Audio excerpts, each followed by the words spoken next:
Assalamualaikum warahmatullahi wabarakatuh. Apa kabar pemirsa CTV Banten? Kembali berjumpa bersama saya Ratu Fitri dalam Suara Parlemen. Dan kali ini kita akan membahas informasi dan juga tupoksi dari DPRD Provinsi Banten. Dalam hal ini juga berkaitan dengan transparansi anggaran dan reformasi birokrasi Banten dan juga menagih esensi gerakan perubahan.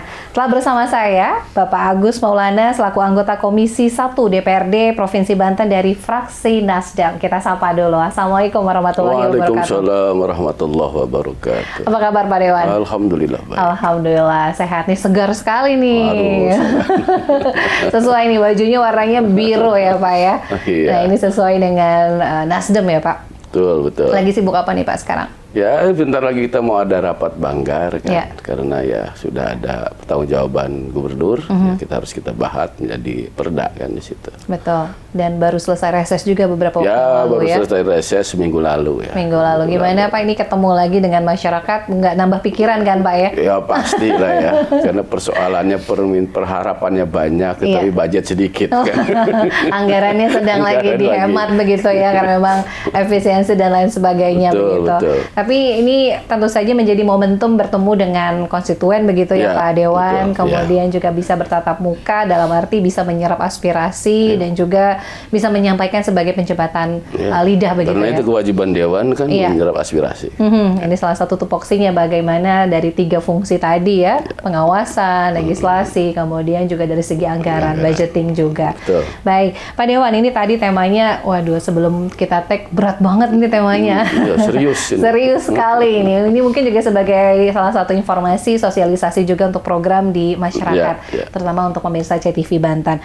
Nah, Pak Agus sebagai anggota Dewan yang duduk di Komisi 1 yang mengurusi tata kelola pemerintahan ya Pak, kalau di Komisi 1. Dan bagaimana sekaligus juga di Badan Anggaran memegang kunci istilahnya dompetnya nih. Nah, ini bagaimana dari segi marwah gerakan perubahan ini kan menjadi slogan juga di Nasdem begitu ya, secara objektif bagaimana menilai kesehatan birokrasi dan juga pengelolaan anggaran di Banten hari ini? Saya harus cek data. Saya punya data kaitannya menyangkut beberapa hal terkait yang isu yang ditanyakan tadi. Misalnya gini, indeks tata kelola pemerintahan daerah dari Kemendagri itu Banten masuk urutan kelima, skor 71. Ya. Pertamanya itu DKI di 75, lalu kemudian Kaltim. Kita pada posisi 5 ya, dari total 38 provinsi ya itu cukup bagus lah ya. Terus kita menyangkut dengan penyelenggaraan pemerintahan, dengan EPPD, evaluasi penyelenggaraan pemerintahan daerah, kita peringkat 9 dari 38 provinsi. Juga pada persoalan kearsipan kita, kan semuanya itu kan ada upaya kita untuk melakukan transformasi pemerintahan secara digital. Ya. Itu kategori kita AA, artinya sangat memuaskan.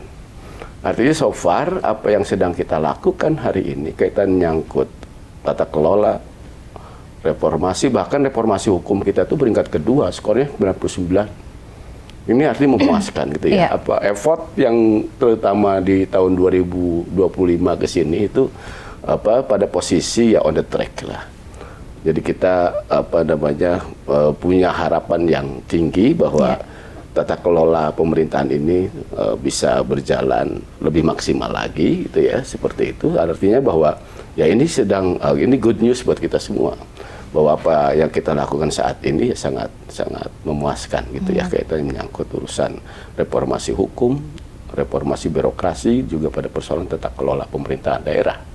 Dan kita juga kemarin, kita juga dapat WTP lagi kan, yang 10 berturut-turut. Ini kan menandakan bahwa ya effort kita, ikhtiar kita ini ya berjalan baik, berjalan lancar dan bagus gitu loh, kaitannya menyangkut tata kelola pemerintahan. Tata kelola pemerintahan gitu. Dari segi transparansi dan lain sebagainya ini sudah sangat baik dengan peringkat kelima ya tadi ya Pak ya. Betul. Peringkat kelima secara nasional. Secara nasional. Artinya kan ini juga sebuah prestasi yang juga cukup baik begitu ya.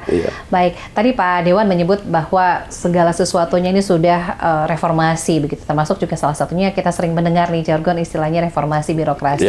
Namun di lapangan ternyata ternyata memang masih ada juga beberapa keluhan begitu yang masih kita dengar begitu ya Pak Dewan, terkait dengan pelayanan publik yang mungkin dinilai masih lambat misalnya, atau mungkin juga birokrasi yang terlalu panjang dan lain sebagainya. Seperti apa Pak Dewan melihat? Saya menduganya itu mitos. Karena kita sudah lama sekali dihadapkan pada persoalan-persoalan itu. Misalnya, dulu kita bikin KTP itu malas ngurus sendiri karena ribet dan harus berbayar. Sekarang enggak. Gratis ya. Gratis, dan kemudian ya bisa dilakukan di rumah gitu. Seperti itu, terutama untuk perbaikan-perbaikan, kecuali yang membuat baru anak usia 17 tahun kan harus ke lokasi itu. Dan di lokasi juga kan tidak ada lagi pungutan-pungutan. Artinya saya menduganya itu sebagai mitos bahwa kemudian berbelit-belit birokrasinya. Terus kemudian kaitannya menyangkut izin usaha, bikin NIB gratis sekarang dan online. Betul. Ya kan? Artinya ya lagi-lagi ya itu semuanya itu ya sudah kita lakukan secara baik karena ini sudah menjadi gerakan nasional gitu loh. Tidak dari Banten saja, semuanya melakukan itu, upaya-upaya ke situ. Cuman memang kita karena budayanya itu seringkali nih kita udah tahu gratis ya, kasihan atau gak enak sama orang, akhirnya kita ngasih tips dan lain-lain. Itu kan sebetulnya juga itu persoalan di lapangan. Sebetulnya secara sistem ini kita sudah kita lakukan secara baik gitu ya, dan secara mudah. Jadi prosesnya mudah, cepat dan murah gitu loh. Nah, kemudian memang kita sering temukan beberapa izin-izin yang lama itu karena memang kita harus memenuhi syaratnya. Misalnya izin bangunan kenapa lama? Jangan-jangan syaratnya tidak dipenuhi. Kurang lengkap gitu. Kalau lengkap ya pasti cepat kok gitu ya. Artinya gini. Jadi kita itu lihat lebih objektif, apa betul pelayanannya lambat? Apa betul berbelit-belit? Jangan-jangan itu mitos kita yang kita bangun puluhan tahun, gitu ya, yang kita rasakan selama ini sehingga kita masih menduga, imagine bahwa pemerintahan itu begitu. Tetapi faktanya ketika saya temui di lapangan, upaya-upaya itu tetap kita lakukan dan ya kepuasan publiknya tinggi kok. Kita menyangkut pelayanan publik itu seperti itu. Baik, dan mungkin juga kebiasaan tadi yang dicalonkan begitu ya. Karena kita malas ngurus, misalnya kita ngurus STNK, perpanjangan pajak, kan gratis dan cepat. Saya hitung misalnya di Samsat Ciputat, itu paling lama itu 40 menit. Saya sengaja pada saat itu saya pakai stopwatch. 40, sekarang bahkan sekitar 35 menit, 30 kurang menit. Dari 1 jam ya? Kurang dari 1 jam. Itu cepat sekali sekarang itu lebih. Bahkan sekarang itu bisa melalui sistem online juga, dikirimnya apakah melewat Gojek atau lewat pos dan seterusnya. Artinya ini ya sudah bagus ya urusan, apalagi urusan Samsat, orang kita butuh pajaknya kok masa dipersulit ya kan gitu. Kayak gitu loh. Jangan-jangan gitu ya karena perantara gitu tidak atau malas, tidak punya waktu. Bahkan kalau tidak punya waktu kan urusan KTP bisa kita online kok di tempat kerja. Bahkan kalau di Tangsel ya, di Tangsel itu bahkan ada pilihan kita mau ambil di tempat gitu atau diantar. Nah, itu apalagi tuh persoalannya gitu. Karena banyak kurir ya Pak ya. Iya, banyak kurir. Terus ya saya kira udah jauh lebih mudah, jauh lebih maju, jauh lebih cepat, jauh lebih murah. Nah, itu karena tadi gratis ya kalau untuk urusan administrasi dan lain sebagainya. Asalkan tadi dilakukan secara personal, dilakukan sendiri tanpa diwakilkan. Nah, jadi kalau diwakilkan kan ada biaya. Ya, pasti kan kena cas transport. Iya, biaya transport, belum beli baksonya gitu ya. Ya itu biasa. Tapi kalau memang mau memberikan orang untuk pekerjaan ya bagus juga, asal dasarnya adalah keikhlasan, suka bukan persoalan pemerintah yang bikin ribet kan gitu. Jadi jangan diklaim kalau itu berbayar begitu ya Pak Dewan ya. Jadi dari segi reformasi birokrasinya sudah sangat baik begitu dengan apa tadi capaian yang disampaikan dari pemerintah pusat begitu di peringkat kelima. Kemudian Pak Dewan, ini kita beralih lagi, ini kan dari segi latar belakang pendidikan Pak Dewan ini agama ya, SAG. Nah ini pasti kan kalau melihat dari sarjana alam gaib. Bukan ahli agama ya. Sarjana agama. Nah ini kan kalau dari segi jabatan kemudian juga juga anggaran. Ini kan sebagai amanah moral cukup berat ya Pak Dewan ya, menjaga amanah yang begitu besar. Bagaimana menyelaraskan nilai spiritual saat dengan berhadapan dengan dinamika politik anggaran begitu di Banggar yang penuh dengan daya tarik menarik kepentingan. Nah, seperti apa mensiasatinya? Saya menggunakan kita itu Nasdem punya namanya ideologi partai. Ideologinya itu sesuai namanya nasional demokrat.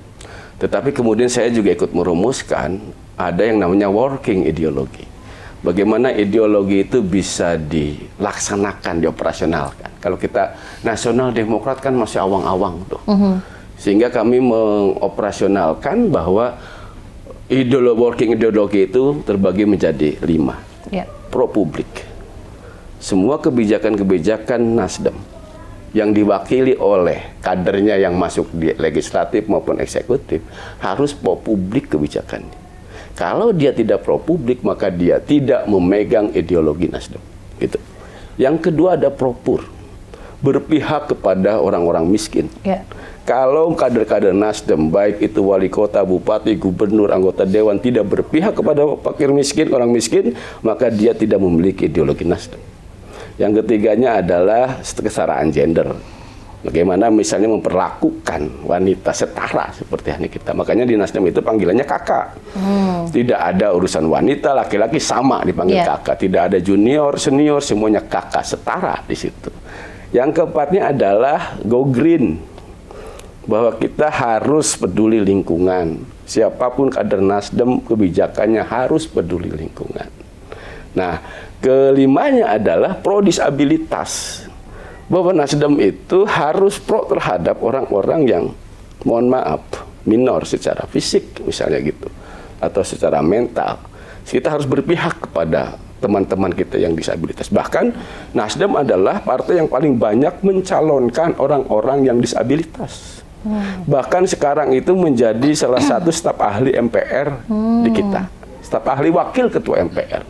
Itu ada komunitas-komunitas itu. Sehingga prinsip yang 5 ini, working ideologi ini yang menjadi cermin saya. Apakah saya ketika bekerja melanggar ini atau tidak? Dan ini kan semua nilai agama. Betul. Ya kan? Seperti itu. Pro publik, propur, ya kan? Kesetaraan gender, peduli lingkungan, pro terhadap disabilitas. Semuanya ini menjadi payung saya ketika saya bekerja. Yang itu yang harus saya lihat. Apakah saya mendukung kebijakan yang menindas fakir miskin? Apakah saya mendukung kebijakan yang pro terhadap para oligarki? Nah, kalau itu saya akan tolak. Misalnya begitu. Tapi sejauh ini juga tidak. Visi gubernur bagus semuanya. Bahkan ingin mensejajarkan pembangunan, pemerataan pembangunan antara wilayah utara dengan selatan. Ada jalannya Bang Andra. Yang sebetulnya, mohon maaf, di wilayah selatan itu jalan mulus masih barang mewah. Sementara di wilayah utara itu sulit sekali kita menemukan jalan jeblok di Tangsel misalnya. Saya sulit menemukan jalan jeblok. Semuanya udah bagus. Artinya, oke, kita berpihak juga tuh kepada kebutuhan orang-orang di sana yang kira-kira mendambakan jalanan yang bagus, begitu. Dan di ujungnya visi misinya gubernur itu adalah bebas korupsi. Nah, ini kan sesuatu yang bagus ya, kita tinggal mengawal. Bagaimana misalnya penganggarannya udah oke semuanya nih. Kan di Banggar itu kelihatan nih program-programnya sesuai dengan visi misi itu, program-programnya turunannya masuk semuanya. Ya tinggal pada persoalan nanti pengawasan di lapangan kan gitu nantinya. Ya kalau pengawasan di lapangan pada persoalan hukum. Ya tinggal langsung bawa aja kalau memang dia melanggar hukum kan gitu. Sangat mudah sekali saya kira gitu. Sehingga kaitannya menyangkut pertanyaan tadi, saya menggunakan cermin 5 ini. Jadi acuan ya. Acuan saya barikade juga begitu ya. Betul. Working ideologi ini saya implementasikan di dalam pekerjaan saya sebagai rambu-rambunya. Saya jangan melanggar 5 hal ini. Kenapa 5? Karena Nasdem nomor 5. Jadi biar gampang diingat begitu ya Pak Dewan ya. Gampang diingat, ini ada acuan, landasan dan juga batasan untuk bisa selalu ingat di ideologi tadi begitu ya Pak Dewan. Baik, nah kemudian yang berikutnya adalah kita kalau bedah nih dapur Banggar gitu ya Pak Agus. Di masyarakat sudah jadi rahasia umum ada stigma bahwa pembahasan anggaran di Banggar ini seringkali tersandra oleh ego. Nah, kemudian juga dari titipan, ego eksektoral, kemudian juga pokok-pokok pikiran anggota dewan yang nilainya fantastis. Nah, bagaimana memastikan ya agar penyusunan APBD Banten ini juga murni didasarkan pada skala prioritas kebutuhan masyarakat, bukan sekedar bagi-bagi porsi anggaran mengamankan kepentingan politik masing-masing. Sayangnya di Banten nggak ada pokir-pokir itu, kita mau komentar apa gitu. Jadi sebetulnya pokir itu bagus. Iya. Gini, yang selalu bersentuhan dengan masyarakat itu anggota dewan. Reses tahun 3 kali. Betul. Bertemu dengan 2.400 orang. Permintaannya macam-macam tuh. Kalau tidak punya pokir, kita bagaimana merealisasikan itu misalnya gitu ya. Sebetulnya bagus, kalau ada bagus misalnya gitu ya. Kalau di beberapa provinsi saya mendengar tuh ada yang 10 miliar gitu ya per dewan per tahun. Tapi itu bukan buat dewan, itu buat masyarakat.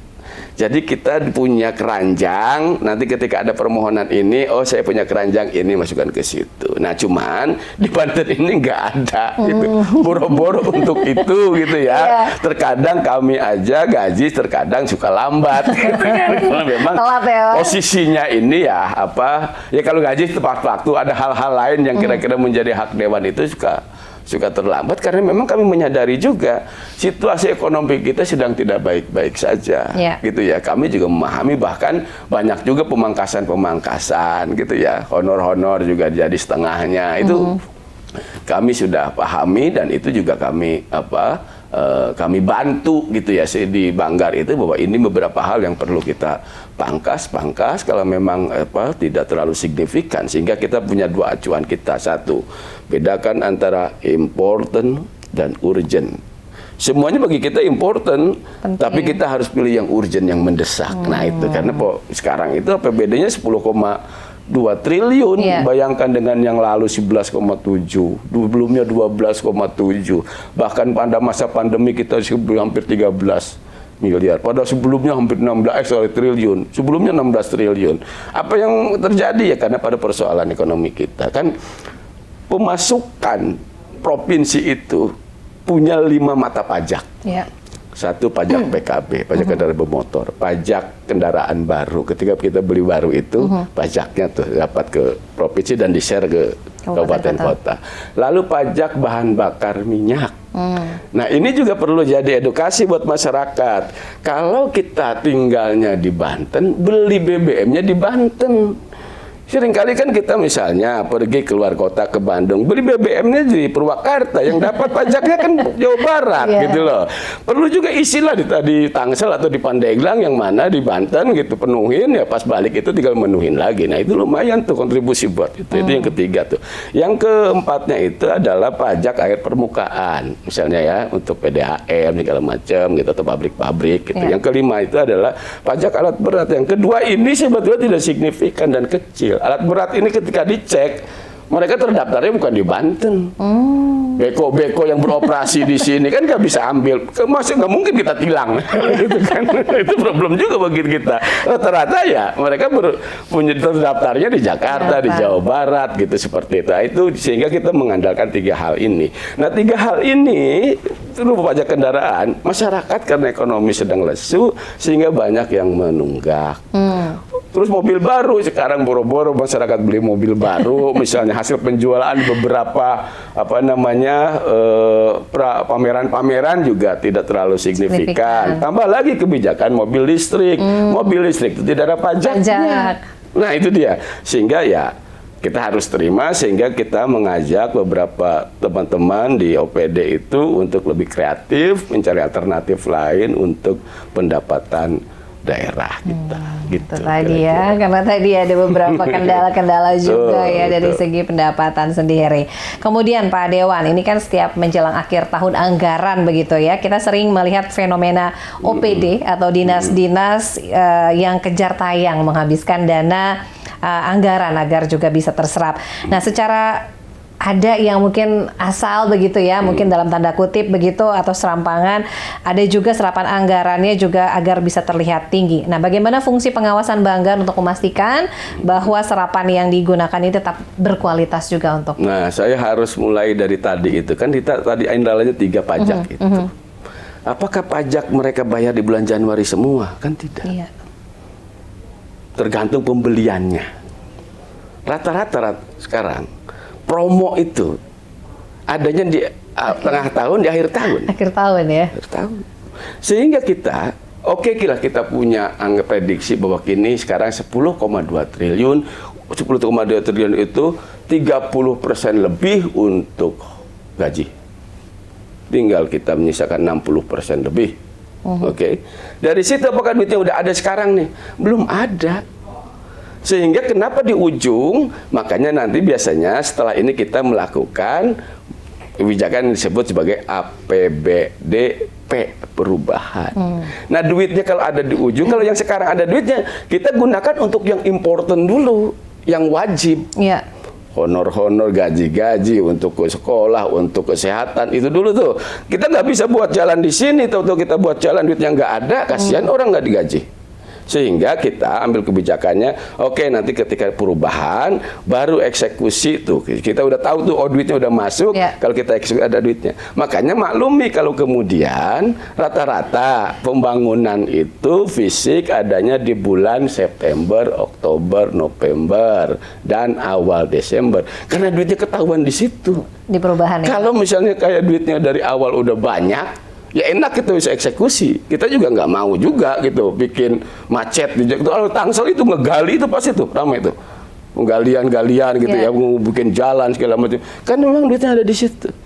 Karena kalau tidak begitu kita juga tidak mau ambil resiko. Kita eksekusi di bulan Maret, tahu-tahu duitnya nggak sesuai yang kita bayangkan gitu loh. Malah jadi berhutang. Kalau kemudian kita tidak membayar ASN, tidak membayar para petugas medis, tidak bisa membayar guru hanya gara-gara kita pengen mendahulukan ini, kan bahaya juga.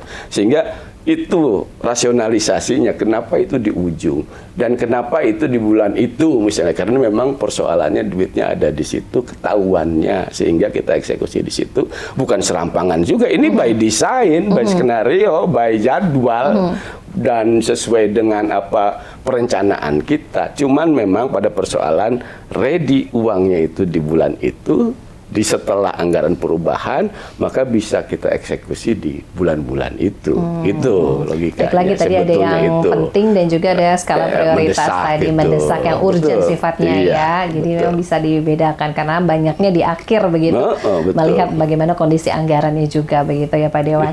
Baik, nah berikutnya nih Pak Dewan, bagaimana menanggapi pandangan miring masyarakat bahwa pembahasan anggaran di Banggar itu seringkali menjadi ruang kompromi politik, nah atau bagi-bagi jatah program antara legislatif dan juga eksekutif. Ya, apa namanya, kan program legislatif itu satu kita hanya honor gaji, reses, dan program-program rutin.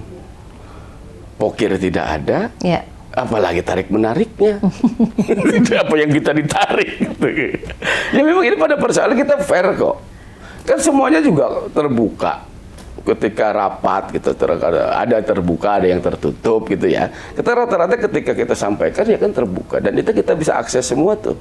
Ragam apa anggaran-anggaran kita bisa diakses publik semua karena udah perintah Komisi Informasi, dan kita juga bagus tuh ininya, hasilnya itu sangat terbuka gitu sebagai lembaga publik yang sangat terbuka. Kan wajib semuanya itu, semua namanya lembaga publik wajib menginformasikan kepada publik. Di situ ada PPID-nya, pejabat pembuat informasi dan data itu ya, kalau tidak salah saya ini apa singkatannya. Artinya ya semuanya di situ. Bayangkan dulu di Tangsel seorang Leoni bisa memelototin anggaran, ya kan itu terbuka. Saya justru senang. Artinya Tangsel terbuka, tuh, ya kan? Informasi terbuka, semuanya anggaran bisa ada, diakses masyarakat. Bisa diakses masyarakat. Sehingga apa yang kita mau tutupin, apa yang kita tarik-tarik, emang nggak ada yang ditarik gitu. Seperti itu problemnya kan itu. Jadi itu lagi ya, itu image kita. Karena memang harus diakui salah satu lembaga yang tidak disukai masyarakat itu kepolisian, parpol, dan DPR. Karena memang image lamanya itu sudah kadung.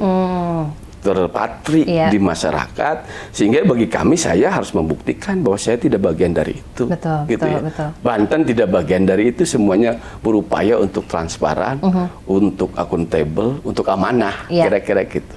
Sehingga kan tugas saya itu bagaimana misalnya menjembatani harapan-harapan konstituen, ya kan, permintaan konstituen itu yang kemudian perhatikan. Ya dari situlah ada yang bisa kami respon, ada yang tidak bisa, gitu ya, tergantung dengan kemampuan fiskal Banten. Nah pada saat ini fiskal Banten juga kemampuannya sedang tidak baik, ya kita sesuaikan seperti itu. Nah menanggapi tadi ada persoalan yang sangat rumit. Kali tadi menyangkut situasi yang idealisme saya, misalnya ya, ketika berhadapan di lapangan seperti apa. Saya menggunakan apa yang disebut sebagai threshold, ambang batas. Mana yang kira-kira saya anggap masih wajar, mana yang kira-kira sudah keterlaluan. Nah kalau masih kira-kira wajar, meskipun ya rada-rada tidak on the track misalnya, tapi masih kategori wajar, saya menggunakan ambang batas itu. Oh, masih bisa kita toleransi. Tetapi kalau kemudian ini sudah misalnya kebijakannya sudah tidak baik, misalnya sudah berpihak kepada tidak berpihak kepada masyarakat, ya baru itu yang kemudian kita lawan, kira-kira seperti itu. Mengembalikan kepercayaan masyarakat lagi nih dengan adanya tadi ya. Kemudian nih Pak Dewan, Banten sempat beberapa kali menjadi sorotan terkait transparansi anggaran. Nah ini masih di anggaran. Sejauh mana Pak Dewan mendorong pemanfaatan e-planning dan juga e-budgeting di Banten agar benar-benar transparan dan bisa diakses oleh masyarakat umum, bukan secara formalitas sistem saja? Ya lagi-lagi tadi secara data itu kita masuk kategori pengelolaan keuangan, ya disebut sebagai indeks pengelolaan keuangan daerah itu oleh Kemendagri, itu kita pada posisi skor 77 itu ke-9 dari 38. Yang terbaik itu Jabar, kemudian yang keduanya DIY. Nah artinya di 9 terhadap 38 juga kategori kan di top 10 ya. 10 besar itu 10 sudah bagus juga. Artinya ya ini kita sedang berupaya untuk melakukan transparansi itu, karena memang semuanya bisa diakses kok. Nah yang perlu kita lakukan itu adalah pengawasan implementasinya di lapangan, dan itu Dewan itu hanya 100. Terbatas ya Pak. Wilayah luas, masyarakat harus terlibat. Laporkan saja kalau memang ada temuan misalnya kualitas jalannya buruk, misalnya gitulah. Misalkan kan di situ juga setiap pembangunan itu dipamplangin papan pengumuman, biayanya berapa, durasinya berapa hari, anggarannya berapa. Kalau menurut masyarakat misalnya dari segi anggaran dengan luasnya tidak sebanding, laporkan. Kan banyak juga di masyarakat itu ahli-ahli dalam misalnya, kan kita bisa ukur juga berapa sih harga aspal, pengaspalan dengan ketebalan sekian, kan sangat mudah tuh. Nah kalau itu ada temuan, laporkan, mudah tuh.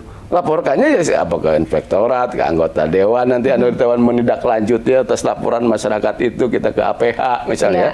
Kalau memang itu ada pelanggaran, ya nanti APH yang akan menindak, kira-kira begitu. Ranahnya udah berbeda tuh. Tetapi yang terpenting itu kami perlu bantuan masyarakat kaitannya untuk pengawasan implementasinya. Kami sudah menjaga kira-kira gini, penganggaran. Buat apa. Kan kita plototin tuh. Ini buat apa, ini buat apa, ini buat apa, anggaran ini. Misalnya kan, pendidikan ada sekian triliun, misalnya buat apa, kesehatan buat apa, infrastruktur apa saja, misalnya gitu. Sudah oke, sesuai dengan visi misi. Lalu kemudian tinggal implementasinya. Benar nggak dijalankan di situ? Bantu kami juga. Kan kami tidak mungkin juga memantau keseluruhannya. Terlebih saya Komisi 1 juga nanti dibilang offset ngurusin jalan. Gitu kan. Artinya saya mengajak kepada masyarakat untuk ikut terlibat di dalam monitoring, evaluasi, dan juga pengawasan. Kaitannya menyangkut dengan program-program pembangunan yang dijalankan provinsi ataupun kabupaten kota. Sehingga sekarang dengan adanya teknologi, kita memudahkan tuh melaporkan itu seperti itu. Bahkan tag aja ke Pak Gubernur di Instagram, mention aja, Pak ini jalannya kayak gini, pasti direspon tuh, saya kira gitu. Artinya ini kita sudah mulai terbuka, kita tidak, saya kira hanya tinggal mitos mudah-mudahan ke depan itu bahwa pelaksanaan kurang baik, tidak transparan, berbelit-belit, itu saya menduga ke depan akan menjadi mitos, dan pada akhirnya nanti ragam fasilitas publik baik, lalu kemudian kebijakan publiknya pro rakyat, lalu kemudian juga anggaran transparan gitu, sehingga ini sepenuhnya nantinya hasil pembangunan dari pajak rakyat itu bisa kembali ke rakyat. Ke rakyat. Tadi rakyat dikembalikan lagi untuk rakyat ya. Apalagi tadi keterbukaan informasi publik juga sudah dirasakan oleh masyarakat. Betul, betul. Baik, sekarang kita ke ranah yang lain nih Pak Dewan. Kita geser ke ranah Komisi 1 tentang kepegawaian. Nah, ini juga menarik ya Pak Dewan. Bagaimana isu jual beli jabatan atau sistem titipan. Nah, ini juga dalam promosi atau mutasi ASN di lingkungan Pemprov Banten dari dulu memang masih menjadi isu begitu ya, kemudian juga terkait bagaimana sulit hilang Komisi 1 memastikan sistem merit ini berbasis kompetensi benar-benar murni tanpa intervensi politik.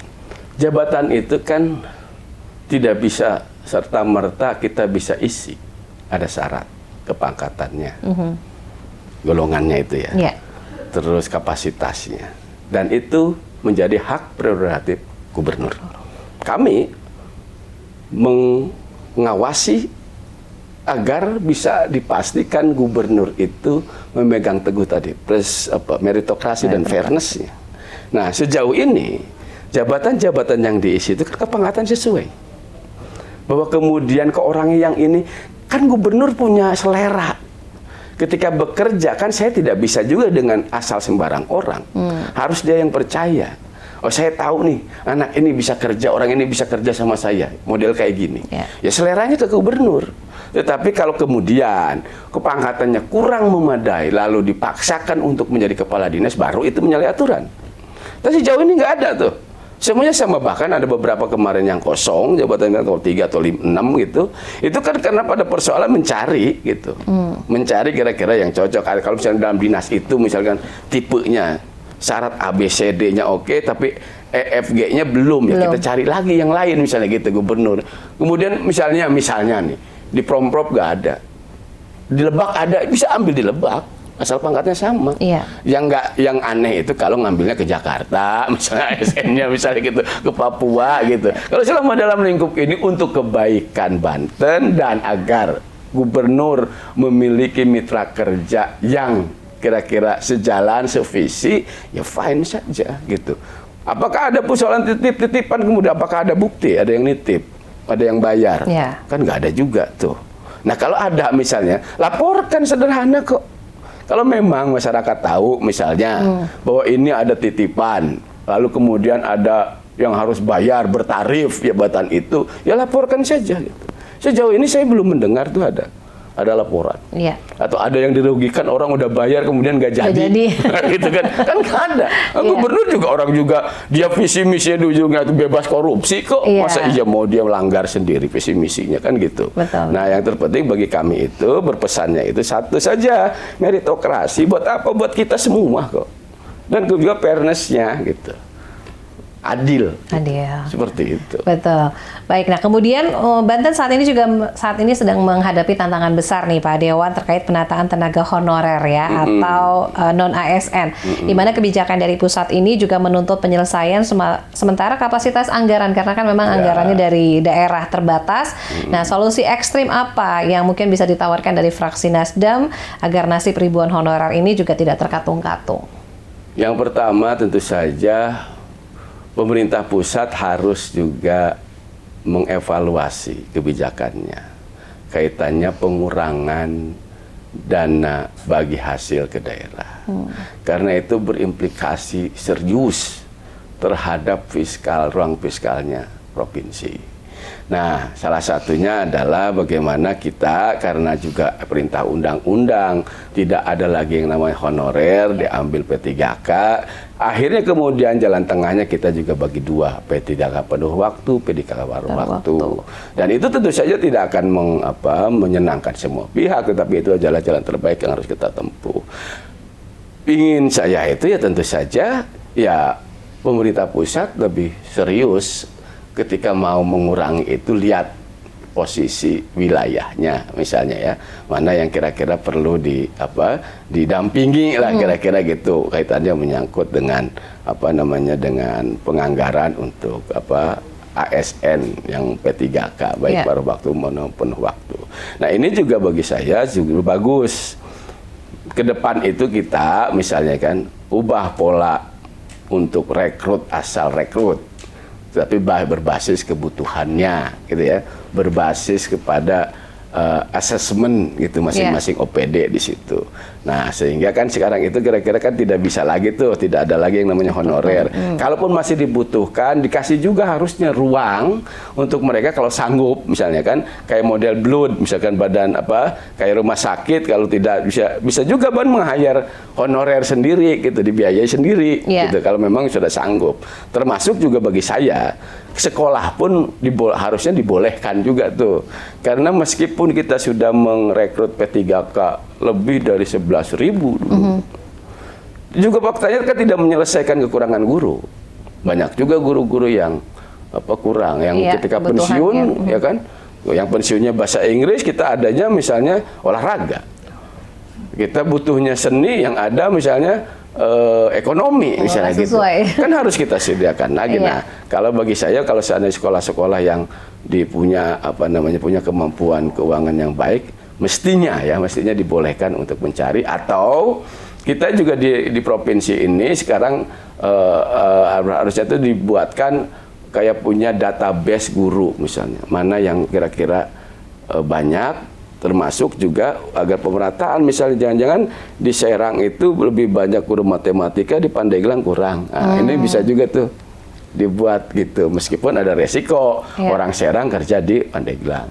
Sementara kita juga sedang merapikan, jangan sampai orang Tangsel kerja di Lebak gitu kan. Nah ini sedang diatur lah, sedang diatur agar misalnya pada persoalan geografis juga dia tidak menyulitkan gitu ya. Juga pada persoalan kebutuhan-kebutuhan mata pelajaran gitu ya, guru ajar yang sesuai dengan masing-masing wilayah juga harus diatur. Jadi bagi saya ya yang paling ekstrimnya ya memang pemerintah pusat bagusnya kalau mau jangan dipotong anggarannya, lebih baik kasih ke provinsi gitu ya. Bila perlu lagi itu ya pemerintah pusat memberikan stimulan lain gitu loh, agar kita lebih berdaya. Ketika berdaya baru tuh ada beberapa yang kita kan, provinsi kan sedikit ininya mainannya, tidak seperti kabupaten kota dan pusat. Kabupaten kota itu urusan air di bawah tanah, dia PBB juga diambil, dapat insentif pajak di situ gitu. Kita hanya 5 itu. Berharap BUMD kita kan sebelum juga bisa kita maksimalkan. Baru kali ini misalnya bagus Bang, Banten sudah mulai bagus tuh ya kinerjanya. Yang lain-lain sedang diupayakan agar kira-kira menjadi penghasil seperti itu, kayak gitu. Baik. Nah, ini terakhir nih Pak Dewan, bagaimana Pak Dewan meyakinkan konstituen ya, terutama bagaimana ke masyarakat Banten keberadaan seorang Agus Maulana ini di Badan Anggaran benar-benar bisa menjadi penjaga dari segi anggaran agar uang rakyat tidak dikorupsi atau dihamburkan untuk program yang sia-sia. Ya, karena memang kita sudah transparan, sehingga kita jamin juga bahwa uang di Provinsi Banten itu sepenuhnya dikelola secara baik dan transparan, dan sepenuhnya untuk kesejahteraan masyarakat Banten dan pembangunan wilayah Banten. Karena itu setiap acara Banggar saya terlibat di situ dan juga aktif gitu ya untuk menanyakan, misalnya untuk mencari tahu rasionalisasinya dan seterusnya dan seterusnya. Nah, cuman memang pada persoalan sekarang ini kita harus lebih kreatif, artinya mencari alternatif lain pemasukan untuk provinsi ini yang sedang kita pikirkan. Apakah kemudian nanti nih ada investasi, kita ini kan lumayan juara 3 investasi nasional itu. Kemarin itu 135 triliun. Itu kan baru niat, belum realisasi misalnya gitu ya. Terus ada aluminium di Cilegon, ada rencana misalnya panas bumi di Lebak gitu dan seterusnya. Nah, bagaimana kita memikirkan yang mensupport itu, PSN itu tetap kemudian bisa berimbas kepada kesejahteraan masyarakat. Nah, saya sebetulnya pengen juga mengusulkan ke gubernur, bikinlah forum investasi Banten. Kita buatkan, lalu kira-kira kita di Batam itu ada juga tuh, yang kira-kira kan banyak dari Singapura itu ke Batam gampang tuh. Buatkan kita etalase di situ. Ini kalau mau investasi di Banten di sini nih. Kalau mau pertanian di Balbak, kalau mau ini di sini, kalau mau ini di sini, kita penilai orang nggak usah datang dulu ketika mau ngecek kepastiannya baru tuh survei lokasi gitu, misal gitu. Ini kreativitas ini yang perlu kita buat agar ke depan ya Banten jauh lebih maju dan berkembang. Terakhir lagi nih Pak, ini beneran terakhir. Ini sebagai penutup ya di perjumpaan kita kali ini, apa yang ingin disampaikan, pesan ataupun juga ketegasan dalam bentuk komitmen moral selaku anggota Komisi 1 dan Banggar demi mewujudkan tata kelolaan pemerintah Banten yang bersih dan juga berwibawa. Bantu kami ikut awasi jalannya roda pemerintahan ini. Dan kemudian sampaikan jika ada masukan, sampaikan jika ada keluhan, sampaikan juga jika ada kritik kaitannya dengan pembangunan di Banten. Sehingga apapun yang kita lakukan ini semata-mata bukan untuk mencari viral, tetapi untuk perbaikan di Banten.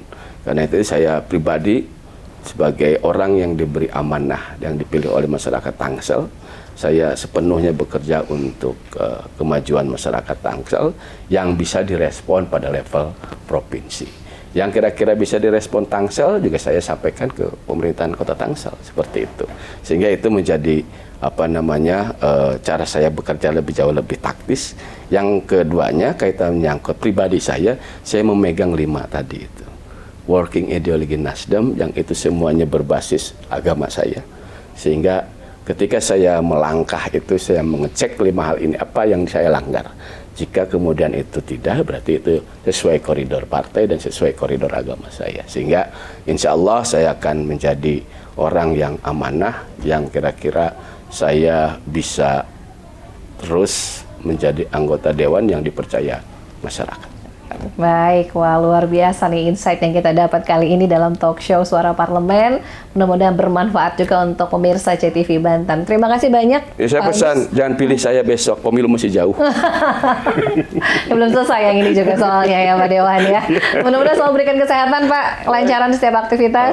Insya Allah nanti kita bisa bertemu lagi dengan tema dan juga episode berbeda yang lainnya. Amin. Insya Allah. Baik, dan akhirnya pemirsa CTV Banten, saya Ratu Fitri pamit undur diri. Terima kasih banyak atas kebersamaannya. Kita bertemu lagi di lain kesempatan. Wassalamualaikum warahmatullahi wabarakatuh. Waalaikumsalam warahmatullahi wabarakatuh.